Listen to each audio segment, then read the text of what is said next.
Nice job there, Greg. Recognizing the opportunity was there to push it, and then excellent execution. Now here's Wall. He's coming off a 19-point game against Atlanta. Yeah, but he set up shop at the free throw line. I mean, he just could not be defended out on the floor. Last season at both sides of the coin for the Wizards, started out very hot, but then just could not keep it going. Well, you know, the start was extremely hot. 19-6, which tied a franchise best that record. After that, though, they played close to 500 ball the rest of the time. And the technical free throw, missing that time. They'll retain possession here, however. Looking at who's out there now for the Rockets. Harrell, he's checked in for Howard. Decker comes in for Monty Eunice. And it's Patrick Beverley in for Ty Lawson. The Wizards also changing it up. Nene, he's checked in for Gortat. Dudley comes in for Chris Humphries. And Oubre subbed in for Porter. And the Wizards really struggled post-All-Star break, playing under 500. Still, though, they seem to pull things together at the very end and on into the postseason. Wall against Beverley. And Wall kicks to Oubre. To stop the run, Decker on the double team. And plenty of contact on the shot, so 2 free throws coming up. No question, he got bumped on that shot. Yeah, the officials didn't need to talk that one over. It was obvious. Washington shooting their second and third shots at the line right here. And team stats last season, 74% shooting, so some numbers that they can definitely improve upon. Yeah, as a group, really a dismal year for them from the line last season, guys. To the right side. From outside the arc, that misses, would have counted had it gone in. And a double-digit lead on the scoreboard as we end the first quarter of play. Rockets lead by 10. Stay with us as we get set to bring you the second quarter right after this. Check it out. And an exciting young backcourt in Washington with John Wall and Bradley Beal. Wall said that Beal is known for his appetite. When we go out to eat, he gets like 2 meals. You know, like some people eat 1 meal and the second meal you get to go home. He really finishes 2 meals at one time, and it'd be like, dog, there's no way you about to eat that. So he likes to eat a lot, and he does a great job finishing it. You think John Wall's hungry for a championship in D.C.? Yeah, I was certainly thinking. Well, not really. I've seen that dude eat exactly the way John described it, and it is an unbelievable sight to behold. You literally cannot comprehend how anybody could scarf up that much food and still hoop.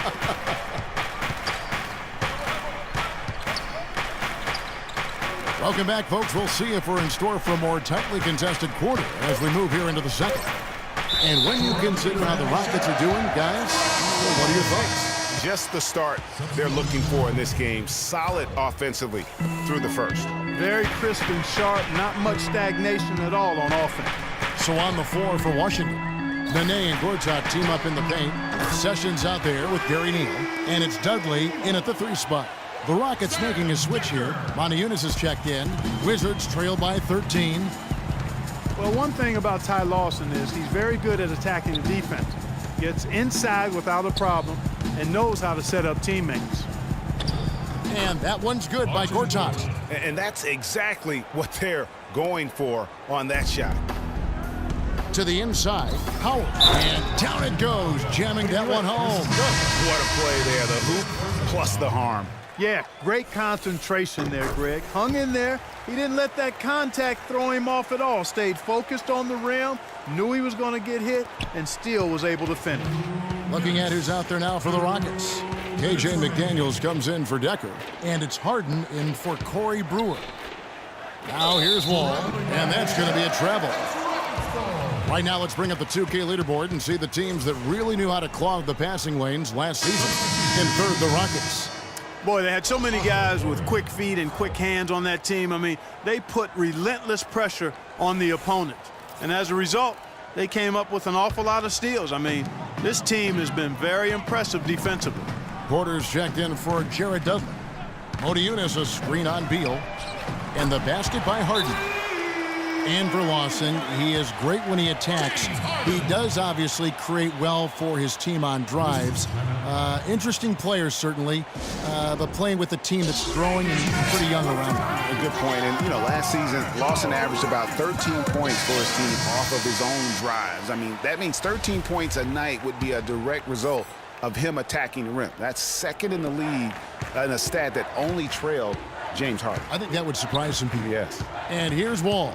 James Harden getting it to go from deep. Shot from the top of the key. Motiejunas grabs the miss. The right thing there to stay that tight on him and really try to keep him out of his comfort zone. Ill-advised shot there, Clark. Yeah, exactly. That was lower than low percentage. And here's Porter. 23 points for him the last game against Atlanta. Wall, that's a two-pointer. They get it again. You're not going to see that very often. Plenty of space, but he just, let's face it, he whiffs on that one. Here's Harden. And Houston again with the bucket. And he could be the guy to put this game out of reach. For the Washington Wizards, they come in off the loss to the Hawks in Atlanta. And nothing went well offensively on this night for them. They were just completely disjointed. Yeah, you could call it the 3 Ds: disjointed, disorganized, discombobulated, or whatever else you wanted to use to describe that would be appropriate. Trevor Ariza's checked in for Houston. Patrick Beverley comes in for Ty Lawson. And the Wizards making a change here as well. Nene's checked in. Harrell, he's checked in for McDaniels. And it's Humphries with the rebound. That's the kind of D you need when he's got the ball near the hoop. They were all over him. It's Beal on the wing. It's deflected and stolen by Ariza. And here we go. Harden heading to the hoop. And the ball travels out of bounds. It was last touched by Harden. And the Wizards making a change here. Oubre's checked in. 27 seconds left in the first half of the game. Outside, Wall. Can they get it? And again, Washington, no good. And he's going up for the alley-oop. And Harrell shoots it in. It's a real alley-oop that time, partner. The pass, Clark, the catch, the dunk, all of it perfect. Precision at its finest. And guys, it had to be, because not nearly as easy a play as they made it look. Here's Wall. And he didn't get quite enough under that one. Boy, they just cannot take the lid off. Well, they need a basket in the worst possible way, and they've got to stop this run, and the only way you do that, you got to score yourself. And so a pretty lopsided game through the first half. The Rockets on top, running away with this one. And join us right back here after the break for the start of the second half. The 2K Sports Halftime Show.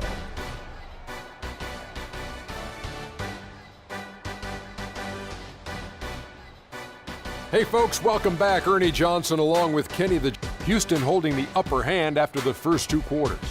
They are completely in control of the game, leading by a massive amount. Kenny, what's your take? Well, it comes down to confidence. From the opening tip, these guys had that swag. They had the attitude that you can't beat us, we can only beat ourselves.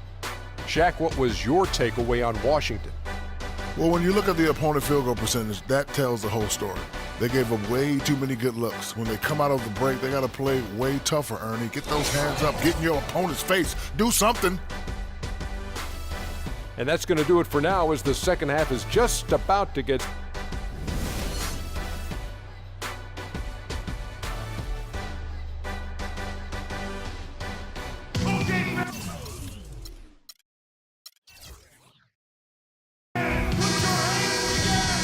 Welcome back, folks. Thank you for tuning in to the NBA on 2K Sports as we get set to get going once again. Hey, during the break, players getting a chance to refuel and hydrate with some Gatorade as there is more basketball in store. An exceptional performance so far from James Harden. You know, we talk so often about making your teammates better, and his ability to see the floor and then make those passes on time in that first half was the key. Boy, I tell you what, they say he's not a playmaker, but he certainly has fooled me with the way he's performing right now.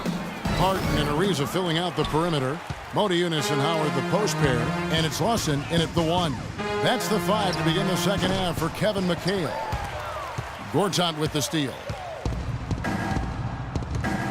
Outside, Wall. From past the arc. Wall with another miss. And for Marcin Gortat, he was such a good fit for the Wizards last season. Actually, the last 2 seasons. You know, he runs the floor very well for his size. A terrific finisher, solid in the pick and roll, can make the mid-range. You know, he's been one of the more consistent centers in our league. Time called here. The Wizards decide to talk it over. You know, getting back to Gortat, he signed that 5-year, $60 million contract a couple of years back. Raised some eyebrows at the time because he's not a supreme athlete, but his size, effort, and refined skill set have made him worth it so far. Looking at who's out there now for the Rockets. Decker's checked in for Howard. And it's Brewer in for James Harden. Jared Dudley's checked in for Washington. Gary Neal comes in for Beal. Ariza has the open look. Porter pulls it in. And talking about Gortat, I like what he can do for you defensively.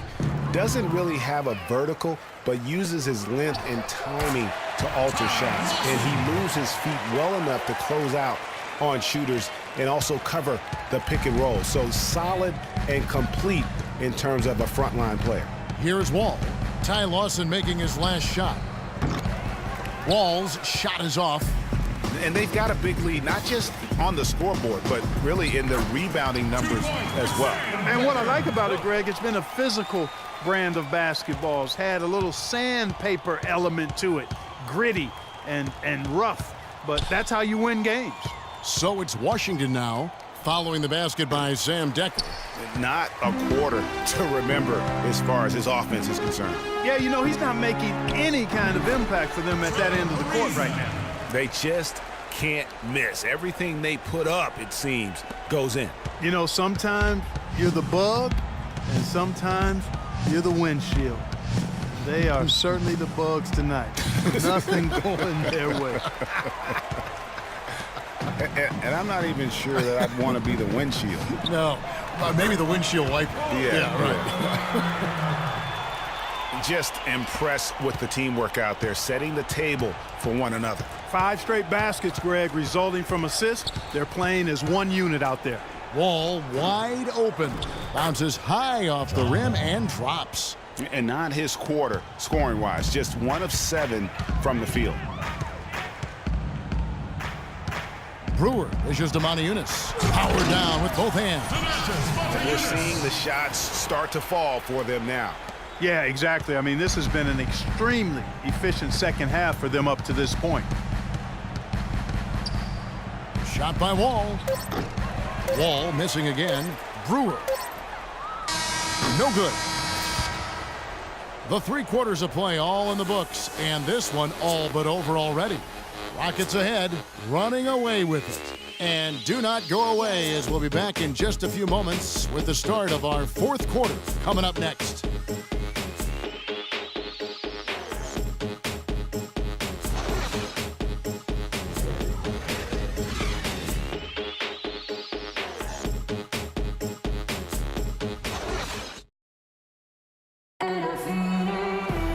And we welcome you back as we get going here in the 4th quarter. The final quarter of play can change everything.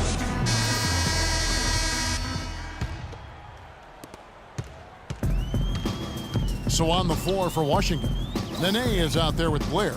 Then it's Gary Neal. Then there's Oubre, and it's Sessions in at the 1. And one record that is going to be very hard for any player to ever match is the Iron Man streak. That record's held by AC Green as he played in 1,192 consecutive games. That kind of durability is going to be hard to match in the modern NBA. Here's Capella. No good on the triple. Rare you'll see him miss such an open look. Now here's Oubre. Defense right on him. Sessions with it. No good on the 3. And with Iron Man streaks, it isn't just injury that can get you. It's scheduled days off and getting suspended games, too. Yeah, just for reference, last season DeAndre Jordan was the active leader, played over 300 straight games as a player. He was the leader in the league, but he wasn't even a third of the way.